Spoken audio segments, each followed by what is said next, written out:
Good afternoon. My name is David Wheeler. I'm president of the Board of Estimate and Taxation, and gosh, we're pleased to have you here today. I'm going to call this regular meeting to order, and I'm going to ask the clerk to call the roll, please. Board Member Becker.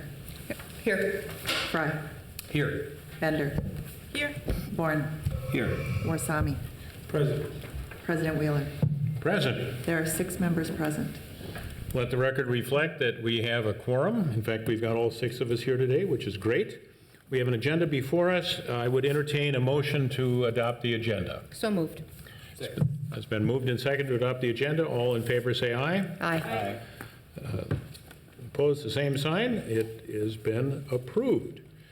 So we've got our minutes from our last regular meeting that are here for acceptance. Or if there are no corrections, I would entertain a motion to accept those minutes. So moved. Second. Moved and seconded. All those in favor say aye. Aye. Opposed, the same sign. Okay, they have been approved and accepted. Now, we're coming to the fun part here. Number 4, the maximum property tax levies for the 2020 budget. The resolution fixing the maximum certified tax levies for property taxes payable in 2020 for various levies from the general taxation.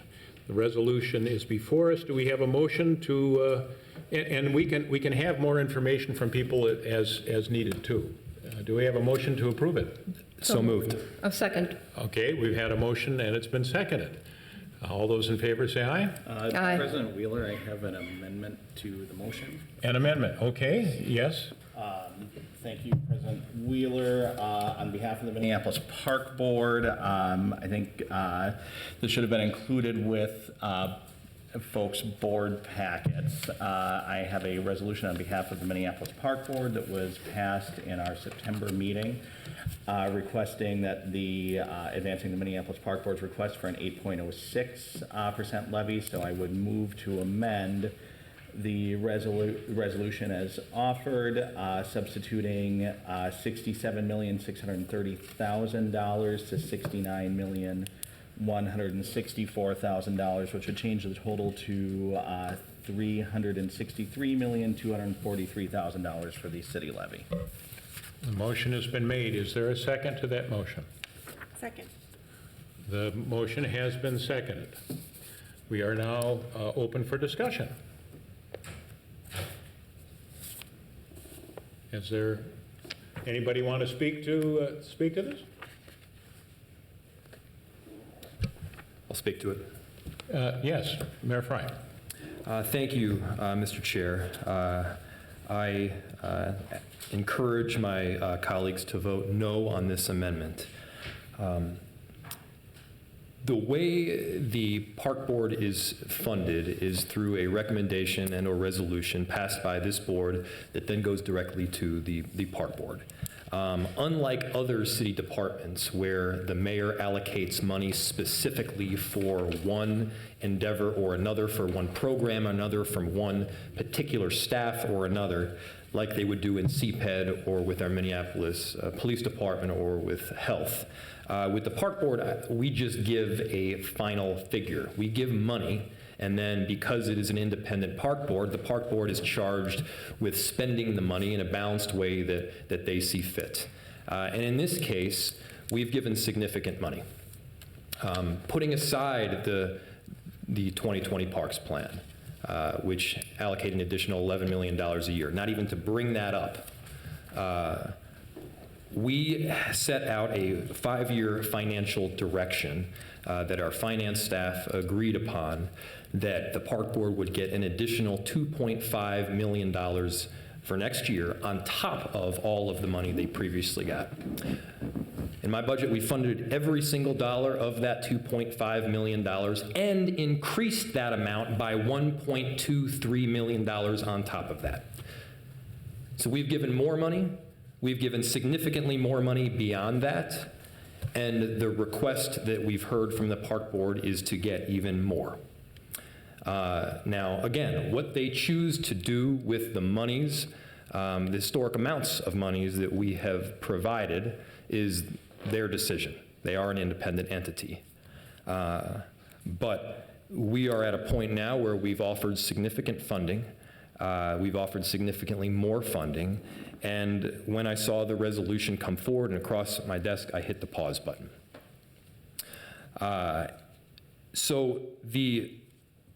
What has been stated is that this money can and should be used for youth. I am exceedingly committed to doing this youth work. I've stated this to Superintendent Al Bangora. I've stated this to President Bourne. I've stated this to many members of the Park Board. I believe that this work, however, needs to be done collaboratively with many different jurisdictions, including the Park Board, the schools, Hennepin County, Mayor's Office, and the City Council, and the Youth Coordinating Board, all working together to get to the best possible solution with the most possible resources without duplication of work. This is good government, and I believe that in order to get to this good government solution, we do need to take the necessary step back to do the work collectively. So I am committed to the work. But I don't think that this present amendment to my resolution is in the best interest of Minneapolis. I do not believe that it's in the best interest of our taxpayers that are already burdened.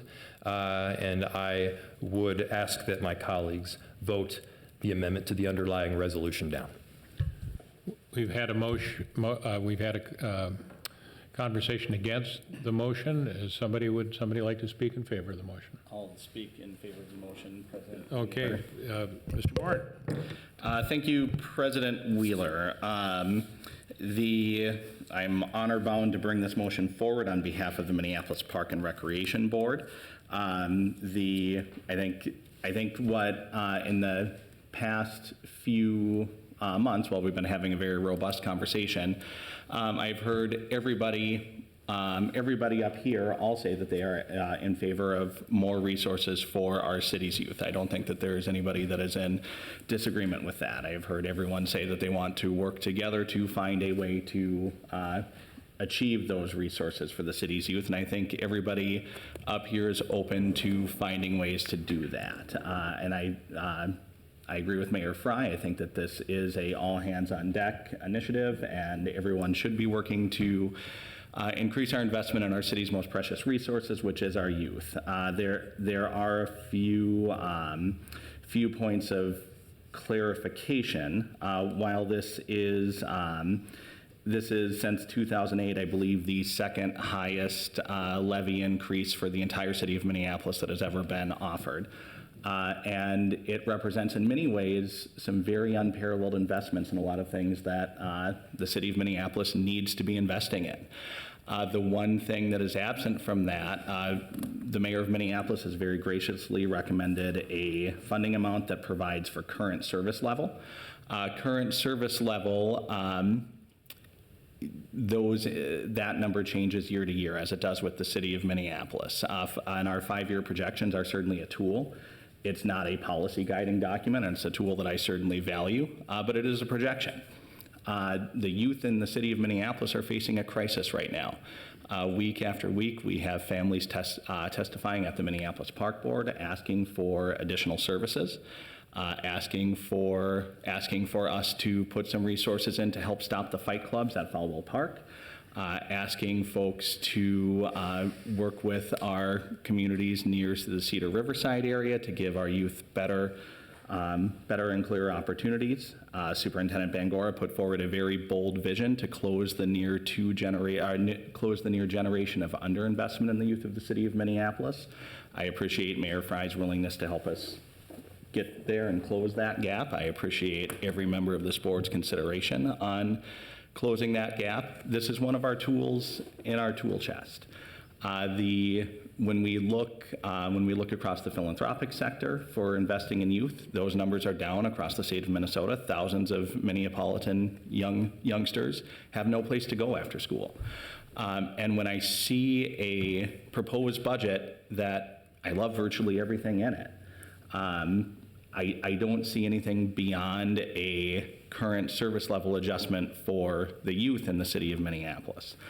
That becomes exceedingly challenging for the park board to make that investment in youth, which is our fair share of that investment. And we will make that, and we should be making that. And I'm certainly willing to continue working with the mayor to find ways through efficiencies to make those investments.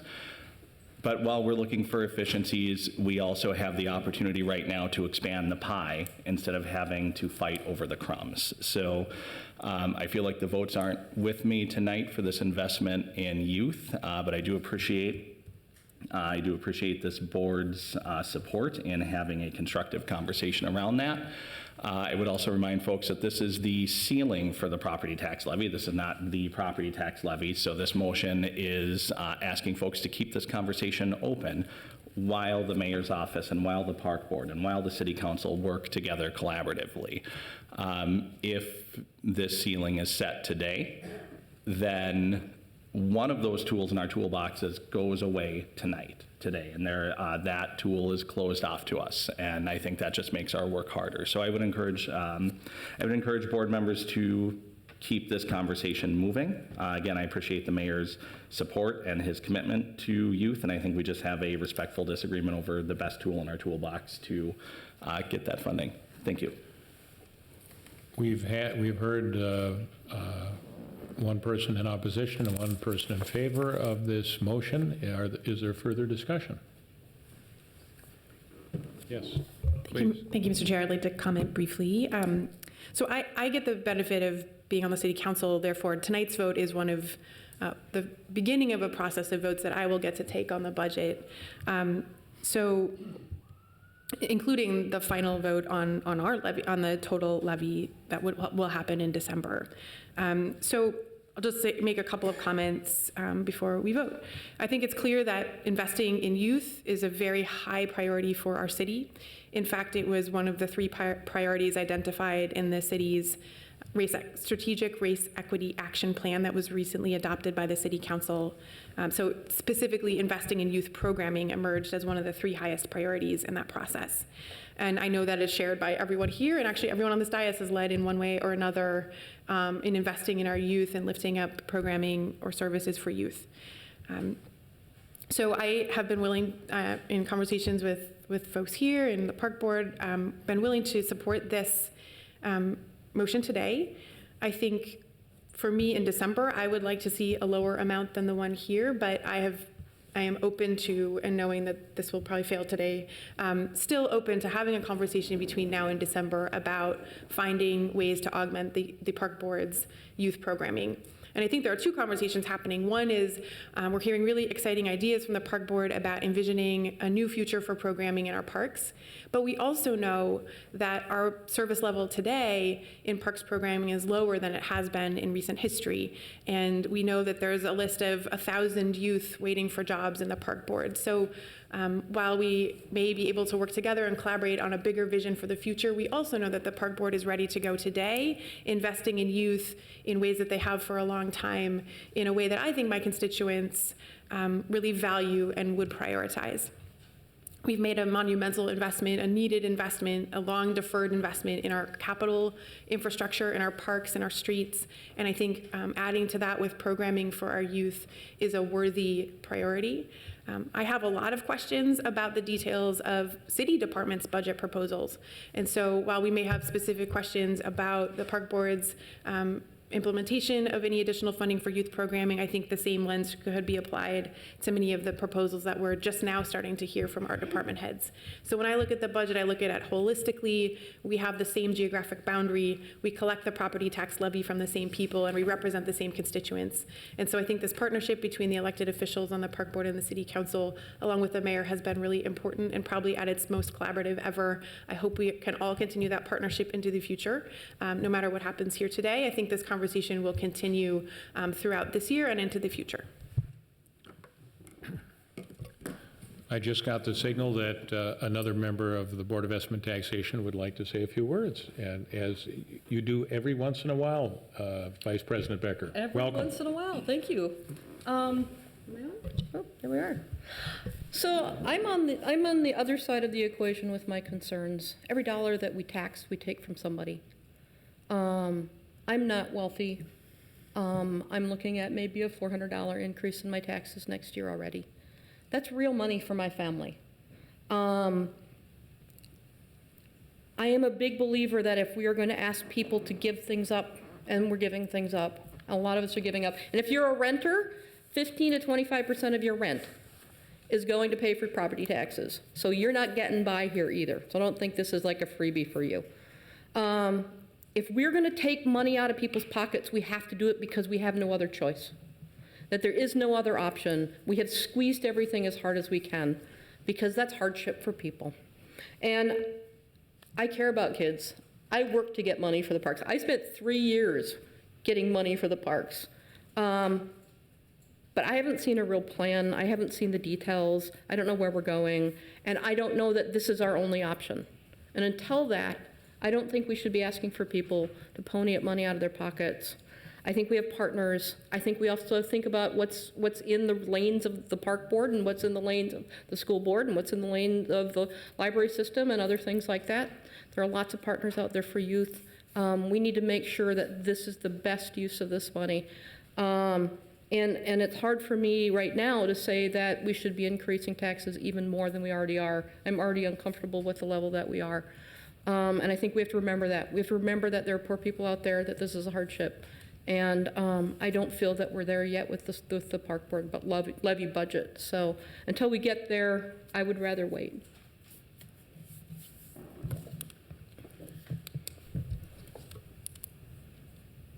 You and I haven't spoken, Councilmember Warsame. Do you want to offer anything? I will have a word at the end. Okay. Thank you, Mr. President. And I won't be voting for the amendment today. And the reason is not because I don't believe in youth, or I don't live in Cedar Riverside, or I don't represent the largest youth population or growing youth population in the city of Minneapolis, but because I don't think that it's just the park board or the city of Minneapolis's role to come up with a comprehensive youth engagement or youth programming. In 2003, the Palenti administration cut $11 million that used to go to youth programming in the state of Minnesota. That had a huge impact on United Way. It had a huge impact on Bryan Coyle and Pillsbury United.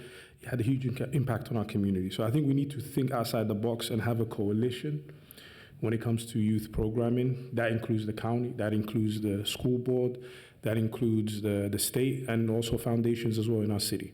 So I think we have to think outside the box, and that's why I'm not voting for this, because I don't think it goes far enough, and I don't think the program, and with all due respect, actually is, what the community or what the youth need. There hasn't been engagement around exactly what kind of youth programming that we need in the city of Minneapolis, let alone Ward 6 or my neighborhood. So I think we need to, continue the dialogue, as Council President Bender said, and President Bourne has also said, and the mayor mentioned, but I don't think that this goes enough, and that's why I'm not going to vote for this today. Well, you're going to get to hear, I guess, from all 6 of us tonight. I worked for the YMCA for many years. I've done youth programming, camps, all kinds of things. I've been a pastor for much of my life. I did lots of youth work. I really believe it's important that we provide tremendous opportunities for young people.